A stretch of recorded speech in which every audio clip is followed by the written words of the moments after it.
স্বাগত নিউজ 24 সংবাদে আপনাদের সঙ্গে আছি সালেজুর চৌধুরী। দেখছিলেন সংবাদ শিরোনাম, চলে যাচ্ছে পুরো সংবাদে। আমদানি নিষিদ্ধ দেশ ইরানের বিটুমিন আরব আমিরাতের নামে বাংলাদেশে আনলো দুই প্রভাবশালী বিটুমিন আমদানিকারক। উচ্চ আদালতের নির্দেশ অমান্য হবার পরও সমঝোতার ভিত্তিতে তারা কৌশলে খালাস করেছে প্রায় 11,220 টন বিটুমিন। এ বিষয়ে বিটুমিন আমদানি সংক্রান্ত সরকারের সাম্প্রতিক প্রজ্ঞাপনও মানা হয়নি বলে অভিযোগ রয়েছে। এছাড়া বিটুমিনের মান নিয়েও প্রশ্ন উঠেছে। কর্তৃপক্ষ এ বিষয়ে সদুত্তর দিতে পারছে না। শিপিং এজেন্ট বলছে, মামলা নিষ্পত্তি না হওয়া পর্যন্ত বিটুমিন বিক্রি করতে পারবে না প্রতিষ্ঠানগুলো। বিস্তারিত ডেস্ক রিপোর্টে। গোয়ান ঝুওয়ান জাহাজটি সংযুক্ত আরব আমিরাতের শারজার হামরিয়া বন্দর থেকে চট্টগ্রাম বন্দরের বহির্নোঙরে পৌঁছে 20 মে। হাইকোর্টের অ্যাডমিরালিটি বিভাগ অভিযোগ শুনে জাহাজটি গত 9 জুন আটক করার নির্দেশ দেন।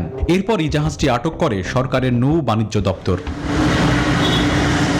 নিউজ 24-এর হাতে আসা জাহাজটির নথি বলছে, সংযুক্ত আরব আমিরাতের বিটুমিন উল্লেখ করে পিএইচপির বে টার্মিনাল অ্যান্ড ডিস্ট্রিবিউশন কোম্পানি এবং মেসার্স ইলিয়াস ব্রাদার্স এই বিপুল পরিমাণ বিটুমিন আমদানি করেছে। জাহাজটির বিল অফ লোডিং এর তথ্য জানান দিচ্ছে, বিটুমিনগুলো শারজার হামরিয়া বন্দর থেকে বিটুমিন নিয়ে এসেছে। কিন্তু অনুসন্ধান এবং নথি বলছে, সংযুক্ত আরব আমিরাত বিটুমিন উৎপাদনকারী দেশ নয়। তারা প্রতিবেশী দেশ ইরান থেকে বিটুমিন আমদানি করে সেখান থেকে রপ্তানি করে বিভিন্ন দেশে। বিভিন্ন মাধ্যম থেকে পাওয়া তথ্য জানান দিচ্ছে, সম্প্রতি দুই আমদানিকারক প্রতিষ্ঠান ইরানের বিটুমিন আমিরাত থেকে বাংলাদেশে এনেছে। অনুসন্ধানের প্রয়োজনে আমিরাতের বিভিন্ন বিটুমিন রপ্তানিকারকদের সাথে যোগাযোগ করা হলে তারাও ইরান থেকে আমদানি হয়ে আসার তথ্যটি দিয়েছেন। তারা এটাও জানান, ইরানের বিটুমিনই আমিরাতের নাম দিয়ে বাংলাদেশে ঢুকছে। একদিকে সরকারি প্রজ্ঞাপন, অন্যদিকে ইরানের বিটুমিন কিভাবে আমিরাতের নামে দেশে আসছে সে বিষয়ে চট্টগ্রাম বন্দর কর্তৃপক্ষের কাছে জানতে যাওয়া। না, এটা আমরা জানবো না, এটা কাস্টমস জানবেন আপনি। মালামালের কাজ হলো কাস্টম। মাল ভিতরে কি আছে যাচাই করা, বাছাই করা, ডিউটি ফিক্সআপ করা, ডিউটি নির্ধারণ করা, এগুলো হলো কাস্টমসকে জানতে হবে, বুঝছেন? এ বিষয়ে চট্টগ্রাম বন্দরের কাস্টমস বিভাগের সাথে কথা বলে কোনো সদুত্তর পাওয়া যায়নি। আমদানি করতে পারবে, কিন্তু আমদানির ক্ষেত্রে এটা একটা গুণগত মান নিশ্চিত করে সার্ভ করার জন্য বাণিজ্য মন্ত্রণালয় আপনার আইটিওতে শর্ত দিয়েছে।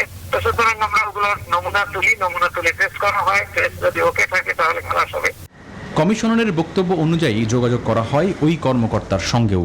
এটা তো আমি বলতে পারবো না স্পেসিফিক কিলোমিটার হলে আমি আপনার ডিটেইলস, আর এটা সুলকান সেকশনের কাজ, এটা তো আমি চেটে ক্লিয়ার করি না, ঠিক আছে? এটা করতে হবে আপনার সুলকান সেকশনের সংশ্লিষ্ট সুলকান সেকশনে আপনার জানতে হবে। শিপিং এজেন্টের সাথে কথা বললে তারা জানান, আমদানি করা বিটুমিন ভর্তি জাহাজের মামলা চলমান আছে। নিষ্পত্তি না হওয়া পর্যন্ত পণ্য বিক্রি করতে পারবেন না তারা। এদিকে আমদানি করা বিটুমিনের নিম্নমান নিয়ে খোদ সরকারি উদ্বিগ্ন। সরেজমিনে দেখা যায়, নিম্নমানের বিটুমিন ব্যবহারের ফলে নির্মাণের 6 মাসেই রাস্তার বেহাল দশা। Desk report, news 24।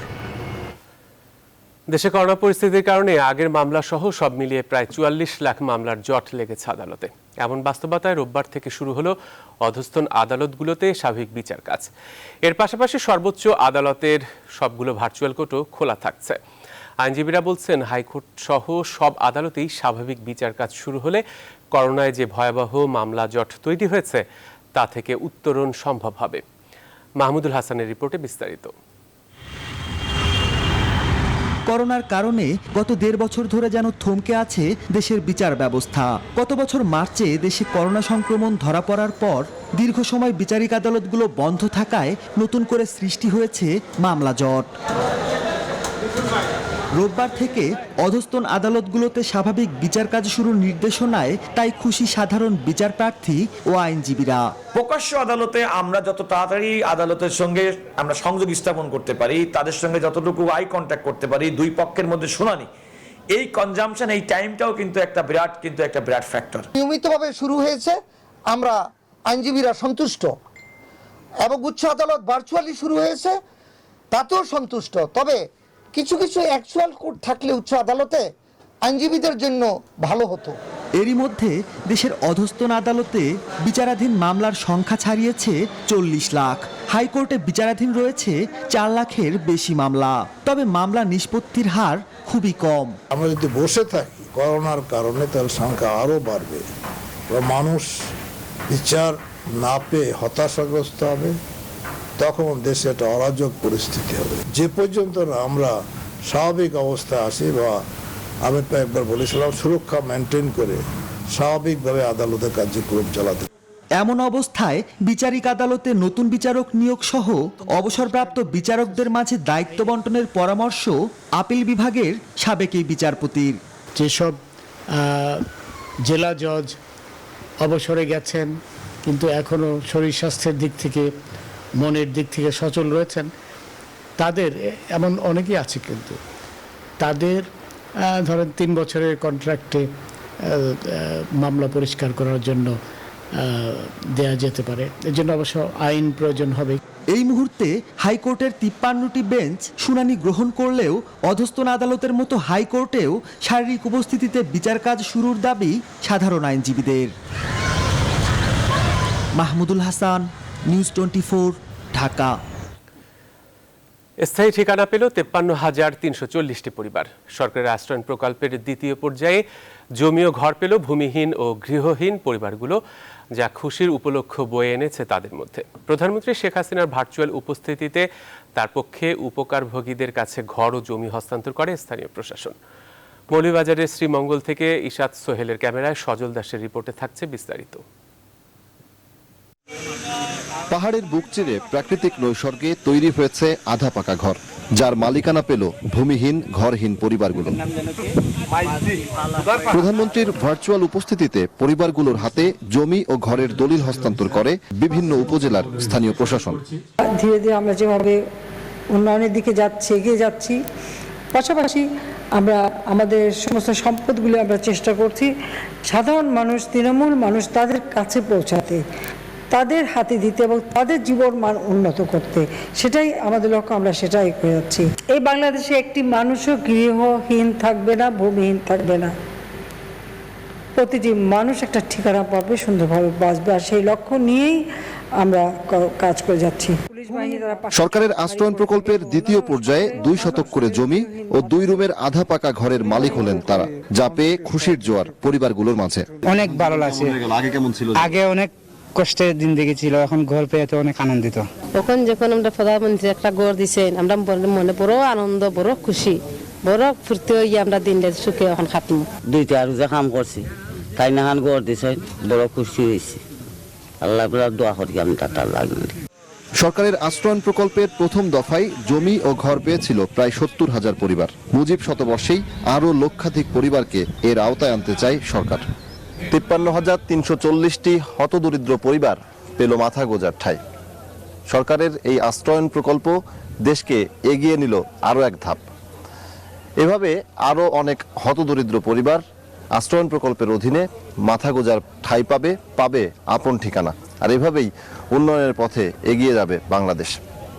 সজল দাস, নিউজ 24, শ্রীমঙ্গল, মৌলভীবাজার। আধুনিক সমর সরঞ্জাম সংগ্রহ ও আভিযানিক সক্ষমতায় আরও এক ধাপ এগিয়ে গেল বাংলাদেশের সেনাবাহিনী। রোববার আনুষ্ঠানিকভাবে সেনাবাহিনীতে সংযুক্ত হল tiger multiple launch missile system বা MLRS। রোববার দুপুরে গণভবন থেকে ভিডিও কনফারেন্সে সাভার সেনানিবাসে যুদ্ধাস্ত্র অন্তর্ভুক্তি অনুষ্ঠানে যুক্ত হন প্রধানমন্ত্রী শেখ হাসিনা। প্রধানমন্ত্রীর পক্ষে 9ম পদাতিক ডিভিশনের কাছে এসব যুদ্ধাস্ত্রের অন্তর্ভুক্তি সনদ তুলে দেন সেনাপ্রধান জেনারেল আজিজ আহমেদ। তিনি জানান, 2022 সালের অক্টোবরের মধ্যে আরও যুদ্ধাস্ত্র আসবে তুরস্ক থেকে। এ সময় শেখ হাসিনা বলেন, বিশ্বের সাথে তাল মিলিয়ে চলতে শিখেছে বাংলাদেশ। আধুনিক সরঞ্জাম সেনাবাহিনীর মনোবল বাড়াবে। আগামীতে আরও বেশি সম্প্রসারিত হবে সেনাবাহিনীর অপারেশনাল দক্ষতাও। আধুনিক এই MLRS আমাদের সেনাবাহিনীকে অনেক শক্তিশালী করবে, মনোবল বৃদ্ধি করবে, সেনা সদস্যদের আত্মবিশ্বাসও বৃদ্ধি পাবে।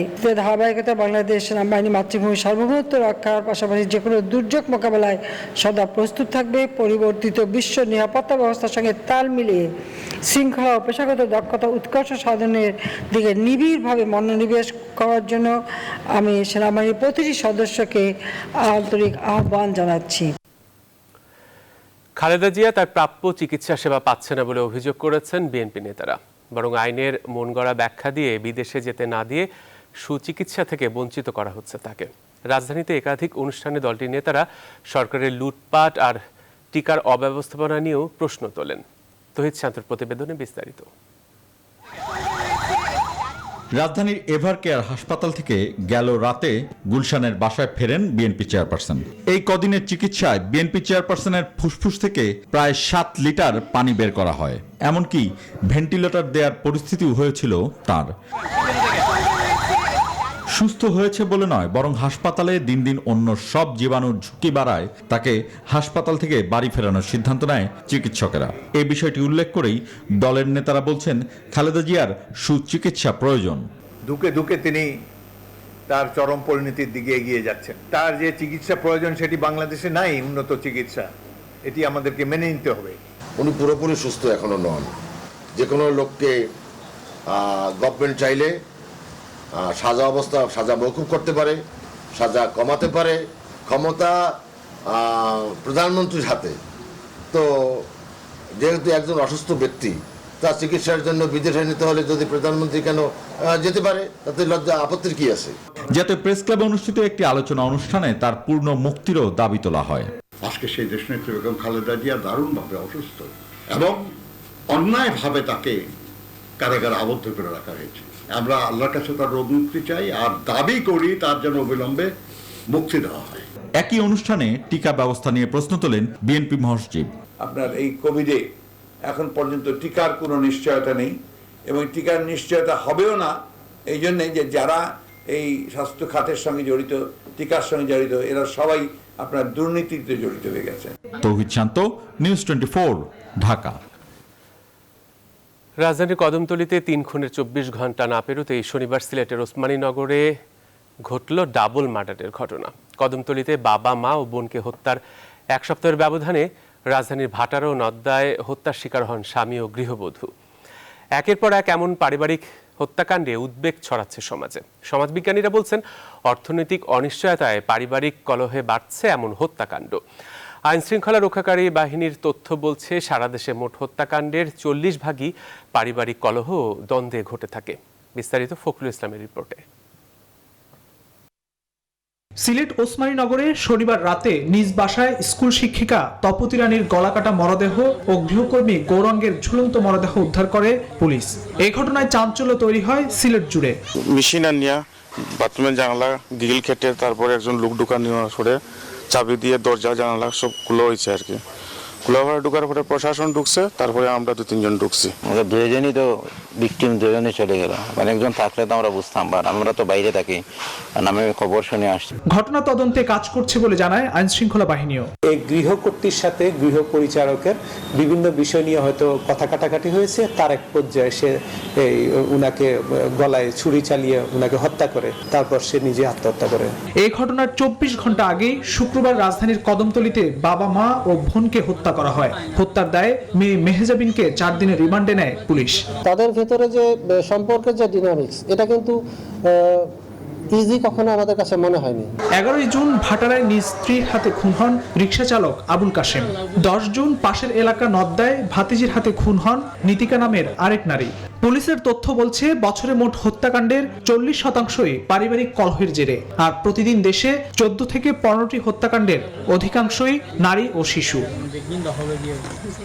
সমাজবিজ্ঞানীরা বলছেন, অর্থনৈতিক অসচ্ছলতা, দ্বন্দ্ব ও অসহিষ্ণুতা পারিবারিক নৃশংসতা বাড়ার পেছনে অন্যতম কারণ। বাবা পরক্রিয়ায় জড়িয়ে যাচ্ছেন, মা পরক্রিয়ায় জড়িয়ে যাচ্ছেন, তারা মা বাবা পর্যন্ত ভাড়াটিয়া খুনি এনে সন্তানকে হত্যা করছেন কিংবা পরস্পরকে হত্যা করছেন। ফলে এর পিছনে নানা ধরনের সামাজিক, যেটি বলেছি, অর্থনৈতিক, মনস্তাত্ত্বিক, পারিবারিক এই ধরনের কারণগুলো আছে। আর এখানে পরিবার টিকিয়ে রাখতে হলে ভালোবাসা হচ্ছে মূল বিষয়। তারা বলছেন, পারিবারিক এমন নৃশংসতা থেকে সমাজকে মুক্ত করতে পারিবারিক ও সামাজিক মূল্যবোধের চর্চা আরো বাড়াতে হবে।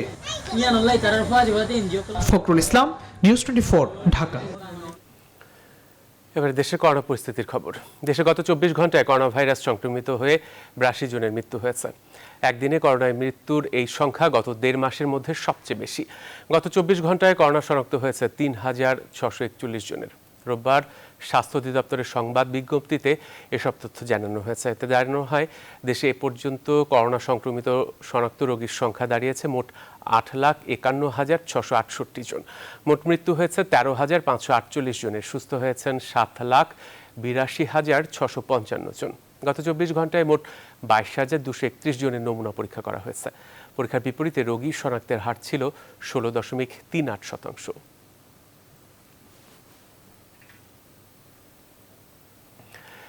পরীক্ষামূলকভাবে আজ সোমবার থেকে শুরু হচ্ছে ফাইজারের টিকা কার্যক্রম। রাজধানীর 3টি কেন্দ্রে ফাইজারের এই টিকা দেওয়া হবে। রোববার স্বাস্থ্য অধিদপ্তরের নিয়মিত ভার্চুয়াল স্বাস্থ্য বুলেটিনে এসব তথ্য জানানো হয়েছে। নিরুৎসাহিত করা হয় আসছে ঈদে অতিরিক্ত চাপ নিয়ে মানুষের ঘরে ফেরার বিষয়েও। বাবু কামরুজ্জামান জানাচ্ছেন বিস্তারিত। প্রাথমিকভাবে রাজধানীর 3টি হাসপাতালে টিকা কার্যক্রমের মধ্য দিয়ে সোমবার থেকে শুরু হচ্ছে ফাইজারের টিকা কর্মসূচি, যা চলবে সকাল 9টা থেকে দুপুর 3টা পর্যন্ত। বঙ্গবন্ধু শেখ মুজিব মেডিকেল বিশ্ববিদ্যালয়, শেখ রাসেল জাতীয় গ্যাস্ট্রোলিভার ইনস্টিটিউট এবং কুর্মিটোলা জেনারেল হাসপাতালের প্রতিটি কেন্দ্রে গড়ে 120 জন মানুষকে দেয়া হবে এই ভ্যাকসিন। যারা আগে নিবন্ধন করেছেন তারাই আসতে পারবেন এই টিকা নিতে। আগামীকাল থেকে ঢাকা শহরের 3টি স্বাস্থ্য প্রতিষ্ঠানে বঙ্গবন্ধু শেখ মুজিব মেডিকেল বিশ্ববিদ্যালয়, শেখ রাসেল গ্যাস্ট্রোলিভার ইনস্টিটিউট হাসপাতাল এবং কুর্মিটোলা জেনারেল হাসপাতালে ট্রায়াল রান বা ফার্স্ট রান যাই বলি না কেন সেটি আগামীকাল হবে। স্বাস্থ্য অধিদপ্তরের নিয়মিত বুলেটিনে বলা হয়, টিকা দেওয়ার পর 7 থেকে 10 দিন পর্যবেক্ষণে রাখা হবে। এরপর ফাইজারের টিকার নিয়মিত কর্মসূচি শুরু হতে পারে। বুলেটিনে করোনা মোকাবেলায় আসছে ঈদে বাড়ি ফেরায় নিরুৎসাহিত করে স্বাস্থ্য অধিদপ্তর। আমরা কিন্তু স্পষ্ট করেই প্রতিবার বলছি যে যার যার ঘরে থেকে নিজ নিজ বাসগৃহে থেকেই ঈদ উদযাপন করতে হবে এবং কোরবানির পশুর হাটের সংখ্যা কমিয়ে আনবার পরামর্শ, পশুর হাটে স্বাস্থ্যবিধি কিভাবে মেনে চলতে হবে সে বিষয়ে আমরা গত বছরও সুনির্দিষ্ট প্রস্তাবনা দিয়েছি, এই বছরও আমরা সেগুলো দিচ্ছি। ফাইজারের 1 লাখের কিছু বেশি টিকা বাংলাদেশ পেয়েছে টিকা সংগ্রহ ও বিতরণের বৈশ্বিক উদ্যোগ কোভ্যাক্স থেকে। চীনে পড়াশোনা করছেন এমন প্রায় 5,000 শিক্ষার্থীও এই টিকা পাওয়ার ক্ষেত্রে বিশেষ অগ্রাধিকার পাবে বলে জানানো হয় স্বাস্থ্য বুলেটিনে। বাবু কামরুজ্জামান, নিউজ 24, ঢাকা। দেশের উত্তর ও দক্ষিণ পশ্চিমাঞ্চলে লাগামহীন গতিতে বাড়ছে করোনা সংক্রমণ, সেই সাথে পাল্লা দিয়ে বাড়ছে মৃত্যুর মিছিল। গত 24 ঘন্টায় খুলনা বিভাগের রেকর্ড 32 জনের মৃত্যু হয়েছে। এছাড়া রাজশাহী মেডিকেলে মারা গেছেন আরও 12 জন। ভাইরাসের বিস্তার রোধে সীমান্তবর্তী এই অঞ্চলের বিভিন্ন স্থানে লকডাউন কিংবা কঠোর বিধিনিষেধ জারি করা হলেও সেগুলো কাজে আসছে না। এদিকে আজ মধ্যরাত থেকে কুষ্টিয়া জেলার 7 দিনের সর্বাত্মক লকডাউন ঘোষণা করেছে সেখানকার স্থানীয় প্রশাসন। আগামী 28 জুন পর্যন্ত বন্ধ থাকবে সব যানবাহন, শিল্প কারখানা ও ব্যবসা প্রতিষ্ঠান। অন্যদিকে আগামীকাল মঙ্গলবার থেকে 1 সপ্তাহের লকডাউনের সময় খুলনা জেলা ও মহানগরের মধ্যে বাইরের কোনো বাস ও ট্রেন ঢুকতে পারবে না এবং বেরো হতে পারবে না। এছাড়া সব ধরনের গণপরিবহন চলাচল ও হাটবাজার বন্ধ থাকা নির্দেশ দেওয়া হয়েছে। রোববার বিকেলে খুলনার লকডাউনের জন্য জারি করা গণবিজ্ঞপ্তিতে এসব নিষেধাজ্ঞা উল্লেখ করা হয়েছে।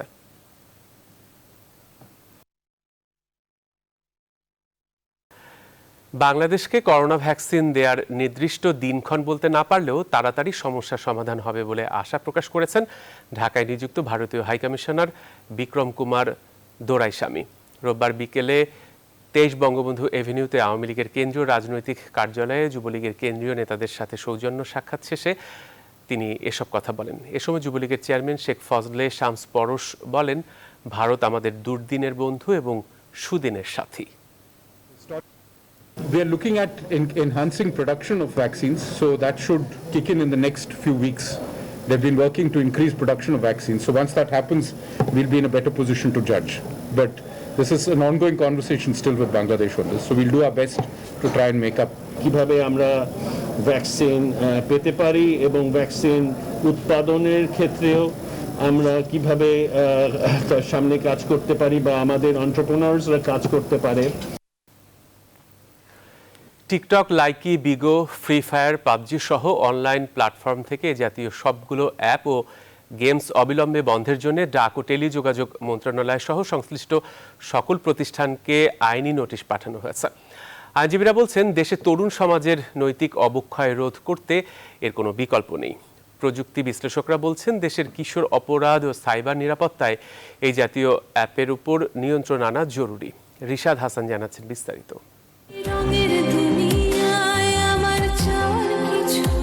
তরুণীদের এই কান্নার ভিডিও দেখে নিশ্চয়ই অবাক হচ্ছেন।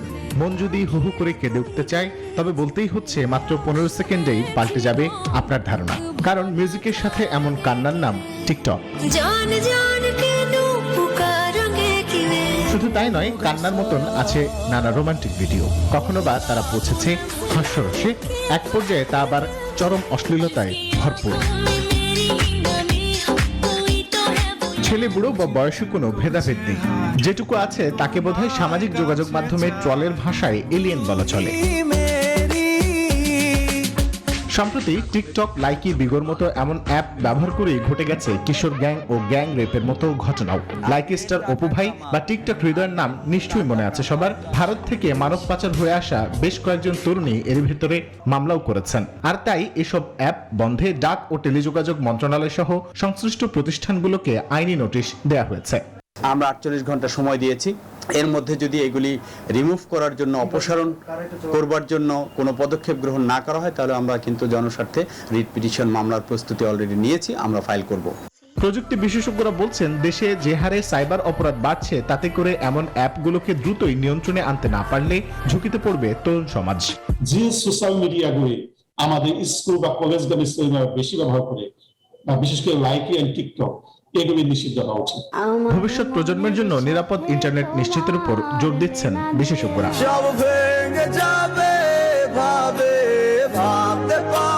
রিশাদ হাসান, নিউজ 24, ঢাকা। ভারতে চাকরি দেওয়ার প্রলোভন দেখিয়ে পাচারের অভিযোগে হাতিরঝিল থানায় আরও 2টি মামলা হয়েছে। ঢাকা মহানগর পুলিশের হাতিরঝিল থানায় শনিবার মানব পাচার প্রতিরোধ ও দমন আইনে মামলা 2টি করেছে 2 ভুক্তভোগী নারী। তাদের একজন বড় বোন সহ পাচার হয়েছিলেন। মামলার অভিযোগে বলা হয়, 3 নারীকে প্রতারণার ফাঁদে পেতে ভারতে পাচার করে টিকটক স্টার হৃদয় বাবু ও তার সঙ্গীরা। ভুক্তভোগী 3 জন ভারত থেকে পালিয়ে দেশে ফিরে আসেন। এর আগে একইভাবে নারী পাচারের অভিযোগে 3টি মামলা হয়েছে। আসামিদের গ্রেফতারে অভিযান অব্যাহত রয়েছে বলে জানিয়েছে পুলিশ।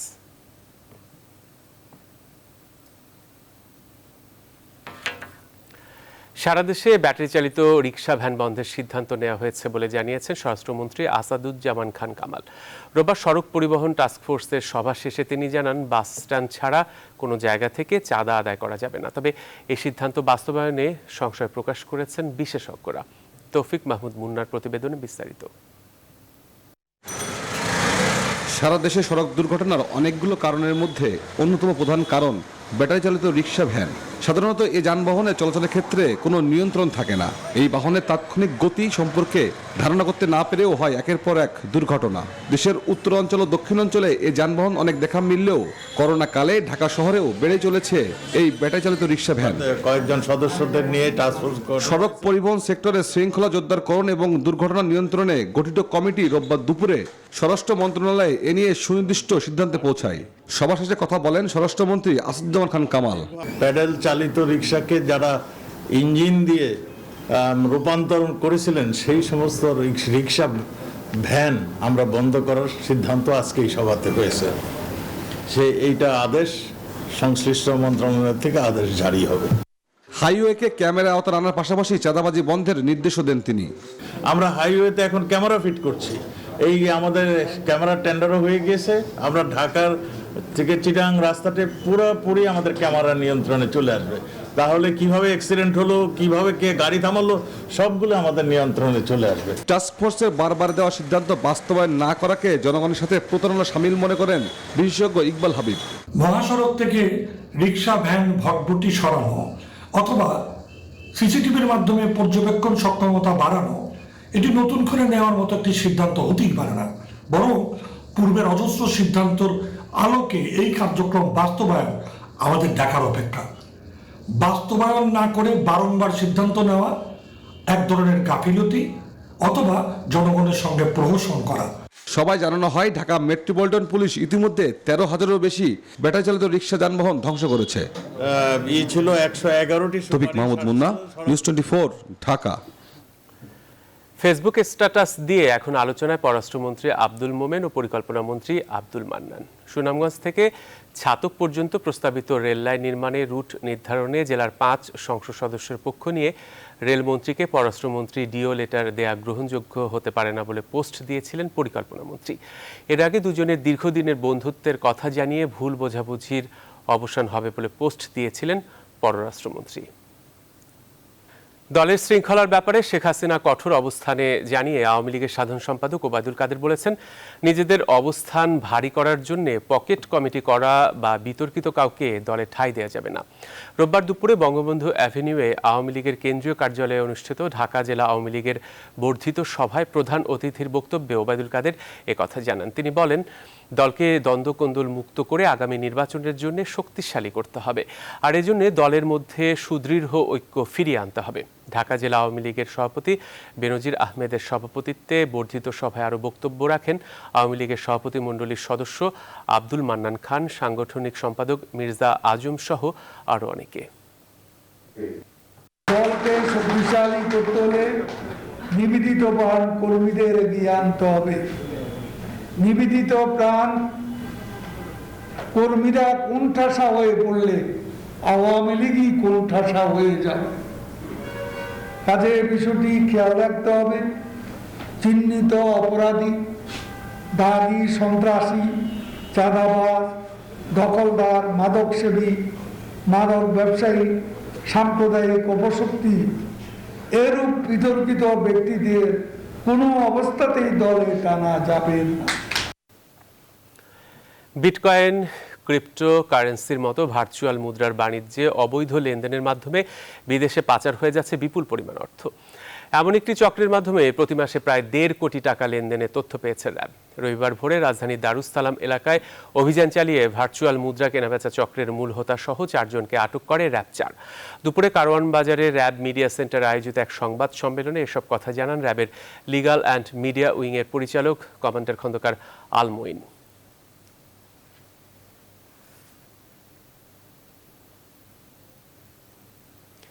করোনা মহামারীর মধ্যে দেশের 204 ইউনিয়ন পরিষদ নির্বাচনে ভোট আজ। বিভিন্ন এলাকায় পৌরসভা ইউনিয়ন পরিষদ নির্বাচনের সরঞ্জামাদি এরই মধ্যে পাঠানো হয়েছে। একই সাথে লক্ষ্মীপুর 2 আসনের উপনির্বাচনের প্রস্তুতিও শেষ করেছে নির্বাচন কমিশন। ব্যুরো প্রতিবেদক ও প্রতিনিধিদের পাঠানো তথ্যচিত্র নিয়ে দেখুন ডেস্ক রিপোর্ট। বরিশালের 50টি ইউনিয়নে নির্বাচনের সব প্রস্তুতি সম্পন্ন করেছে কমিশন। শেষ প্রস্তুতি হিসেবে কেন্দ্রে কেন্দ্রে পাঠিয়ে দেওয়া হয়েছে সরঞ্জাম। আইন শৃঙ্খলা বাহিনীর তত্ত্বাবধানে সেগুলো নিয়ে গেছেন প্রিজাইডিং অফিসাররা। সোমবারের নির্বাচনে 14টি ইউনিয়নে বিনা প্রতিদ্বন্দ্বিতায় চেয়ারম্যান নির্বাচিত হয়ে গেছেন। সেগুলোই সদস্য পদে, ভোট হবে ব্যালটে। আমরা ইতিমধ্যেই সকল ধরনের কেন্দ্রের মালামাল প্রিজাইডিং অফিসারের হাতে তুলে দিয়েছি। শতভাগ নির্বাচন ফ্রি ফেয়ার করার জন্য যা যা করার দরকার সে ধরনের সকল প্রস্তুতি আমাদের রয়েছে। পাপুলকাণ্ডে শূন্য হওয়া লক্ষ্মীপুর 2 আসনের উপনির্বাচনের ভোট নিয়ে প্রস্তুতি শেষ হয়েছে। এছাড়া লক্ষ্মীপুরের রামগতি ও কমলনগর উপজেলার 6টি ইউনিয়নে নির্বাচন হবে সোমবার। বেশিরভাগ কেন্দ্র ঝুঁকিপূর্ণ হওয়ায় নিরাপত্তা ব্যবস্থাও জোরদার করা হয়েছে। রোববার সকালে বৈরী আবহাওয়ার মধ্যে নির্বাচনী সরঞ্জাম পাঠানো হয় কেন্দ্রগুলোতে। এবার সংসদীয় আসনটিতে ইভিএম এবং ইউনিয়ন পরিষদে ব্যালটে ভোট হবে। সাধারণ যে ভোট কেন্দ্র আছে সেখানে 4 জন পুলিশ এবং 12 জন আনসার সদস্য রয়েছে, আর এখানে আমাদের 150 জন র্যাব রয়েছে, আর ওখানে আমাদের 6 প্লাটুন বিজিবি ও প্রয়োজনীয় সংখ্যক র্যাব রয়েছে। দিনাজপুরের বোঁচা উপজেলার সেতাবগঞ্জ পৌরসভায় নির্বাচন হচ্ছে 11 বছর পর। সীমানা জটিলতায় এতদিন বন্ধ ছিল ভোট। এ নিয়ে প্রস্তুত রয়েছে নির্বাচন কমিশন। পৌরসভার 10টি কেন্দ্রে 74টি ইভিএম মেশিনে ভোট চলবে সোমবার। এরই মধ্যে সব সরঞ্জাম পাঠানো হয়েছে সেতাবগঞ্জে। Desk report, news 24। এবারে জানাবো ফার্স্ট সিকিউরিটি ইসলামী ব্যাংক অর্থ বাণিজ্যের সংবাদ।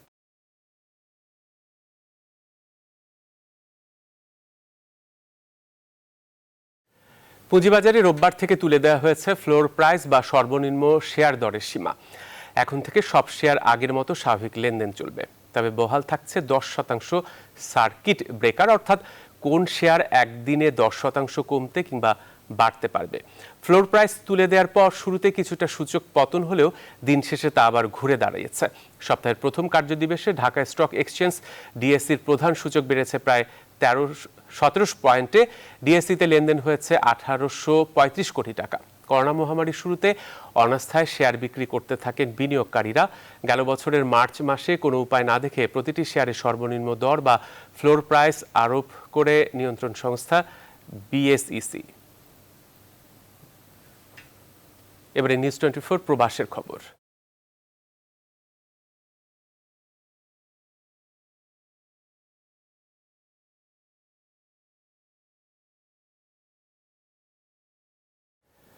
অবশেষে লেবাননের বসবাসরত পাসপোর্ট নম্বরবিহীন বাংলাদেশিদের মনে ফিরে এসেছে স্বস্তি। দীর্ঘদিন থেকে পাসপোর্ট নম্বরবিহীন প্রবাসী বাংলাদেশিদের বিশেষ অনুরোধে বাংলাদেশ দূতাবাস রোববার বৈরুতে আল আনসার স্টেডিয়ামে তাদের নাম নিবন্ধন শুরু করেছে। চলবে আগামী 25 জুন পর্যন্ত।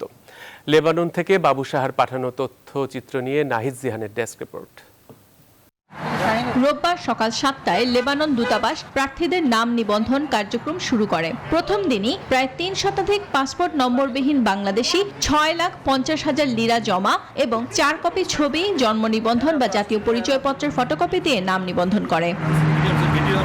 দীর্ঘ প্রতীক্ষার পর নাম নিবন্ধনের সুযোগ পেয়ে পাসপোর্ট নম্বরবিহীন বাংলাদেশিরা দূতাবাসের রাষ্ট্রদূত সহ সকল কর্মকর্তাদের ধন্যবাদ জানান। 4-5 বার হয়ে গেছে ছাপাড়ায় কোনো নাম নেই নাই, কাগজপত্র ছাড়া নাম নেওয়া যাবে না, কিন্তু এবার ইনশাআল্লাহ দূতাবাসে আমাগো দিকে তাকাইছে। আমরা অনেক অনেক ধন্যবাদ জানাই দূতাবাসের যে আমাগরে বিনে কাগজে কোনো কাগজপত্র নাই, কোনো ডকুমেন্ট নাই, তারপর আমাগর নাম নিছে। আমি এতদিন কাগজ ছিলাম, আমি দেশে যাইতে পারিনি, অনেক আমার কষ্ট ছিল। এখন যে তারা নাম নিয়েছে দূতাবাসে আমাদের যাওয়ানোর জন্য সুযোগ সুবিধা দিয়েছে, এর জন্য আমি অনেক খুশি। এই সময় দূতাবাসের রাষ্ট্রদূত মেজর জেনারেল জাহাঙ্গীর আল মুস্তাহিদুর রহমান পিএসসি ও শ্রম সচিব আব্দুল্লাহ আল মামুন সহ দূতাবাসের অন্যান্য কর্মকর্তাবৃন্দ উপস্থিত ছিলেন। দূতাবাস জানায়, লেবাননের জেনারেল সিকিউরিটি এবং বাংলাদেশের স্বরাষ্ট্র মন্ত্রণালয়ের সুরক্ষা সেবা বিভাগের ছাড়পত্র গ্রহণ সাপেক্ষে আবেদনকারী পাসপোর্ট নম্বরবিহীন প্রবাসী বাংলাদেশি কর্মীদের দেশে পাঠানো হবে। নাহিদ জিহান, নিউজ 24। বিএনপি রোম মহানগর প্রেনেস্তিনা শাখা কমিটির সাধারণ সম্পাদক মোহাম্মদ শরীফ মাঝির মায়ের মৃত্যুতে দোয়া ও মিলাদ মাহফিল অনুষ্ঠিত হয়েছে। দলের রোম মহানগর কার্যালয়ে এই দোয়া ও মিলাদ মাহফিলে সভাপতিত্ব করেন প্রেনেস্তিনা শাখা কমিটির সভাপতি এস.এম. হারিসুর রহমান ইমন। যুগ্ম সম্পাদক আশরাফুল আলম আপেলের পরিচালনায় উপস্থিত ছিলেন ইতালি বিএনপি সভাপতি হাজী আব্দুর রাজ্জাক, রোম মহানগর বিএনপি সভাপতি হুমায়ুন কবির সহ দলের নেতাকর্মীরা। বিশ্ব শরণার্থী দিবসে স্পেনের মাদ্রিদে অভিবাসীদের নিয়ে কাজ করা বিভিন্ন মানবাধিকার সংগঠনের উদ্যোগে বিশ্ব শরণার্থী দিবস পালিত হয়েছে। স্থানীয় সময় শনিবার পুয়েন্তে দেল রেই সংলগ্ন নদী তীরে আয়োজিত অনুষ্ঠানে প্রবাসী বাংলাদেশিরাও অংশ নেন। আলোচনায় বাংলা সংগঠনের সভাপতি মোহাম্মদ ফজলে এলাহি, সেন্ট্রো দে ডোমেস্টিকো সংগঠনের রাফেল সহ অনেকে বক্তব্য রাখেন। আলোচনা শেষে বিভিন্ন দেশের অভিবাসীরা নিজ নিজ দেশের নাচ গান পরিবেশন করেন। এবারে নিউজ 24 খেলার খবর। দারুণ এক জয়ে প্রিমিয়ার লিগ ক্রিকেটের সুপার লিগ শুরু করল শেখ জামাল ধানমন্ডি ক্লাব। প্রাইম ব্যাংকের বিপক্ষে 7 উইকেটে জয় পেয়েছে নুরুল হাসান সোহানের দল। প্রথমে ব্যাট করে নির্ধারিত ওভারে 3 উইকেট হারিয়ে 164 রান সংগ্রহ করে প্রাইম ব্যাংক। মোহাম্মদ মিথুন করেন 67 রান। জবাবে ব্যাট করতে নেমে 18.1 ওভারের লক্ষ্যে পৌঁছে যায় শেখ জামাল ধানমন্ডি ক্লাব। 44 করে রান সংগ্রহ করেন ইমরুল কায়েস ও নুরুল হাসান সোহান। ওপেনার সৈকত আলী করেন 36 বলে 60 রান। এদিকে সুপার লিগে দিনের অপর ম্যাচে মোহামেডানকে 60 রানে হারিয়েছে আবাহনী। নারী ফুটবল লিগে সদ্য পুষ্পরণী বিপক্ষে 5-0 গোলের বড় জয় পেয়েছে বসুন্ধরা কিংস। দলের হয়ে হ্যাটট্রিকটি করেছেন সাবিনা খাতুন। সেই সঙ্গে প্রিমিয়ার ফুটবল লিগে ক্যারিয়ারের 100তম গোলের মাইলফলক স্পর্শ করেছেন এই স্ট্রাইকার। এই জয়ে 8 ম্যাচে 24 পয়েন্ট নিয়ে টেবিলের শীর্ষে বসুন্ধরা কিংস। মাহফুজুল ইসলামের রিপোর্টে থাকছে বিস্তারিত। সাবিনা 100 গোলস উদযাপনের এমন ভাষাই বলে দেয় উপলক্ষটা আসলে কি। নারী ফুটবল লিগের এই ম্যাচে হ্যাটট্রিকের মাধ্যমে লিগ ক্যারিয়ারের 100তম গোলের মাইলফলক স্পর্শ করলেন সাবিনা। আর দলীয় অধিনায়কের এমন কৃতিত্বে সতীর্থদের উল্লাস। কমলাপুরের বীরশ্রেষ্ঠ শহীদ সিপাহী মুস্তফা কামাল স্টেডিয়াম যেন এদিন হয়ে উঠল সাবিনাময়। এমন কৃতিত্বে উচ্ছ্বসিত সাবিনাও। কিছু কিছু রেকর্ড হচ্ছে, এটা হচ্ছে বাংলাদেশ মহিলা ফুটবলের জন্য আমি মনে করি যে অনুপ্রেরণা।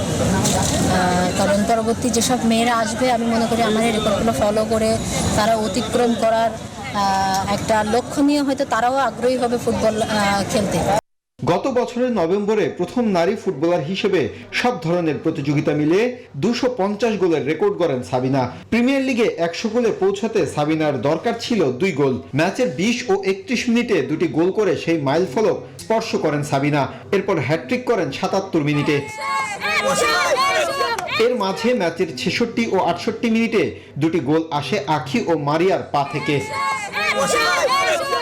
মাহফুজুল ইসলাম, নিউজ 24, ঢাকা। এই ছিল এখনকার সংবাদে। আরো খবর ও বিশ্লেষণ জানতে ভিজিট করুন www.news24bd.tv তে। সাথে থাকে সবাইকে ধন্যবাদ।